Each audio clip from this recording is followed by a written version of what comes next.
Hello বন্ধুরা, আপনারা সবাই আমার ইউটিউব চ্যানেলে স্বাগতম।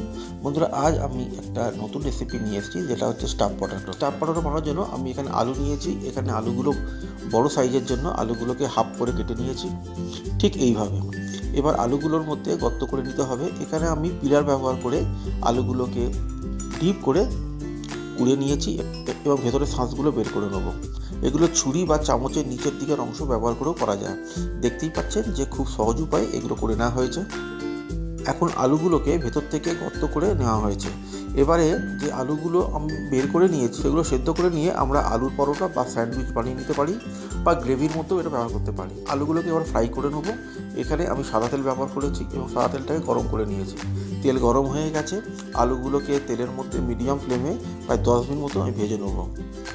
তেল ফ্রাই করতে করতে আলুগুলো প্রায় সেদ্ধ হয়ে গেছে।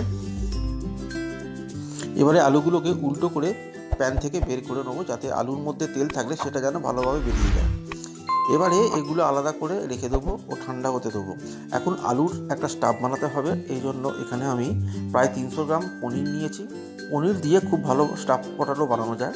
এখানে আমি একদম শুদ্ধ নিরামিষভাবে স্টাফ পটাটোটা বানাবো, তাই কোনো রকমের রসুন বা পেঁয়াজের ব্যবহার করবো না। যে কোনো সবজি এখানে ব্যবহার করা যেতে পারে, যেটা আপনার ভালো লাগে।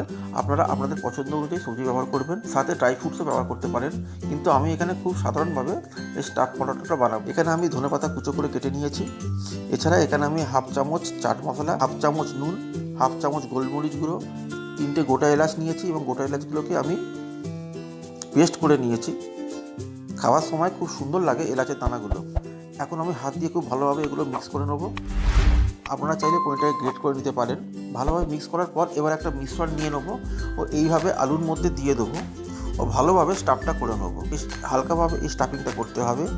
জোর দিলে কিন্তু আলুগুলো ফেটে যেতে পারে, কারণ ভাজার সময় প্রায় 50% সেদ্ধ হয়ে গেছিলো। এইভাবে আমি গর্ত করে আলুগুলো স্টাফিং করে নিয়েছি। আর যে পুর একটু বেঁচে আছে সেগুলোকে আমি গ্রেভিতে ব্যবহার করে নেবো। এবার গ্রেভির জন্য একটা মশলা বানাতে হবে। এর জন্য আমি হাফ চামচ জিরে, হাফ চামচ ধনে, 15 টুকরো কাজু বাদাম আর 1 ইঞ্চি করে কাটা 3 টুকরো মতন আদা আমি নিয়েছি। সঙ্গে 5টা শুকনো লঙ্কা নিয়েছি। এছাড়া আমি 4টে টমেটো নিয়েছি ও মিক্সিতে আমি পেস্ট করে নেবো। দেখতেই পাচ্ছেন পেস্টটা কত স্মুথ এবং ফাইন হয়েছে। এবার গ্রেভি বানানোর জন্য আমি যে আলুটা ভেজেছিলাম তার থেকে যে তেল ভেজেছিল তার থেকে আমি 3 চামচ তেল নিয়েছি। এর মধ্যে আমি 1 চামচ ঘি দিয়ে দেবো ও এর মধ্যে একটা জয়িত্রী, 4 টুকরো দারচিনি, 1 চামচ জিরে, 4টে লবঙ্গ, 3টে ছোটো এলাচ ও একটা বড় এলাচ দিয়ে দেবো। হালকা করে ভেজে নেবো সব গরম মশলাটাকে। খুব সুন্দর একটা গন্ধ বেরোচ্ছে। এর মধ্যে আমি কাশ্মীরি লঙ্কা দিয়ে দেবো। রঙটা আনার জন্য 2 সেকেন্ডের মতন আমি লো ফ্লেমে এটা ভেজে নেবো এবং এর মধ্যে যে মশলা পিসটা বানিয়েছিলাম সেটা মিক্স করে দেবো। খুব ভালোভাবে এটা আমি কষিয়ে নেবো। এবার দেখতে পাচ্ছেন গ্রেভিতে খুব সুন্দর কালার এসছে। এটা আমি প্রায় 2 থেকে 3 মিনিট মতন ভালোভাবে মিক্স করে নেবো। এবার এর মধ্যে হাফ চামচ হলুদ গুঁড়ো ও হাফ চামচ নুন দিয়ে দেবো। ভালো করে মিক্স করে নেবো। মশলাগুলো ফুটে উঠলেই এর মধ্যে আমি হাফ কাপ দই দিয়ে দেবো। দইটাকে অবশ্যই আমি ভালো করে ফেটিয়ে নিয়েছি। এর জন্য একদম ক্রিমের মতো গ্রেভিটা তৈরি হয়। দইটাকে আমি গ্রেভির মধ্যে দিয়ে দেবো ও মিক্স করে নেবো। দইটা খুব ভালোভাবে মশলাগুলোর সঙ্গে মিক্স হয়ে গেছে। মশলা থেকে তেল আলাদা হয়ে গেছে। এবার আমি হাফ গ্লাস গরম জল এর মধ্যে দিয়ে দেবো। এর বেশি নয়, কারণ গ্রেভিটা গাঢ় করতে হবে। ও মশলাগুলো খুব ভালোভাবে মিক্স করে নেবো।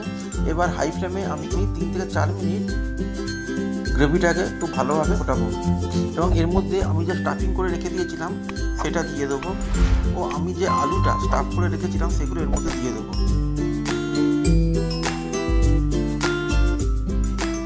প্যানটা ঢাকা দিয়ে দেবো এবং আলুটাকে সেদ্ধ করে নেবো। এখন প্রায় 7 থেকে 8 মিনিট রান্না করে নেবো। আলু খুব ভালোভাবে সেদ্ধ হয়ে গেছে। এখন এর মধ্যে আমি ধনেপাতা ছড়িয়ে দেবো ও সাথে 3টে কাঁচা লঙ্কা দিয়ে দেবো। প্রায় 2 মিনিট মতন আমি এটাকে রান্না করে নেবো। এরপরে গ্যাস বন্ধ করে দেবো ও প্লেটে সাজিয়ে নেবো। এটা খুব টেস্টি এবং ইয়াম্মি রেসিপি। আমি যেভাবে বানিয়েছি আপনারা সেভাবে করে দেখবেন, তাহলে দেখবেন খুব ভালোই হবে। যদি ভিডিওটা ভালো লাগে তাহলে অবশ্যই লাইক, শেয়ার এবং সাবস্ক্রাইব করার অনুরোধ রইল। আমার পাশে থাকার জন্য ধন্যবাদ।